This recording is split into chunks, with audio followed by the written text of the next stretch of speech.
मधुमिता शुक्ला हत्याकांड के दोषी अमरमणि त्रिपाठी और उसकी पत्नी को अच्छे बर्ताव के लिए जेल से रिहा करने का रिकमेंडेशन आया है।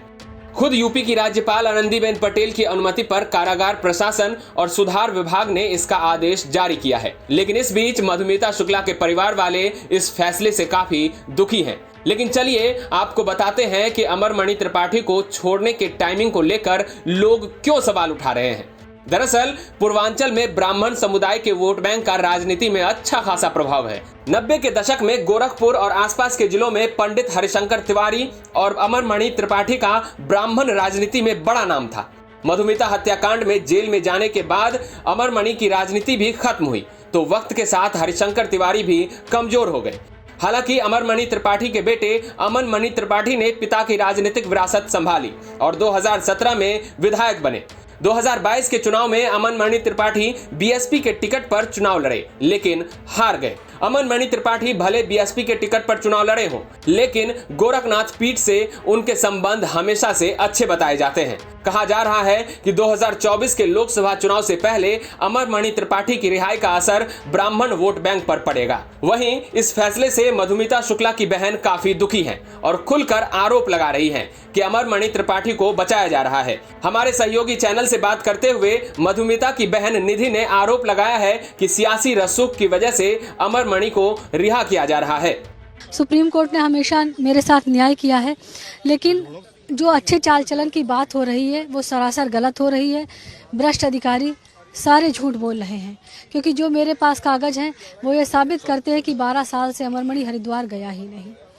अगर अमरमणि त्रिपाठी को गवर्नर साहिबा रिहा कर देती हैं तो मेरी जान को खतरा है, और अगर मेरी हत्या या मेरी दुर्घटना होती है तो इसकी पूरी जिम्मेदारी उन्हीं की होगी। मैम, आपने कहा कि आपको आरटीआई के द्वारा कुछ डॉक्यूमेंट्स मिले हैं जो आप इस केस में कोर्ट के सामने रखेंगे। आप बता सकते हैं क्या पता चला इन डॉक्यूमेंट्स के थ्रू आपको? हमने जो कोर्ट में लगाया है वो यही सब कागज हमने लगाए जो आरटीआई से हमने प्राप्त है, जो साबित करते हैं कि उत्तराखंड का ये कैदी 2012 से 2023 तक कभी भी जेल गया ही नहीं। और इंसाफ क्या मांग लिया, जिंदगी अपनी नर्क कर ली, लेकिन वारे उत्तर प्रदेश इंसाफ न मिल पाया। एक अपराधी के प्रति इतनी निष्ठा कि सारे अधिकारी उधर ही।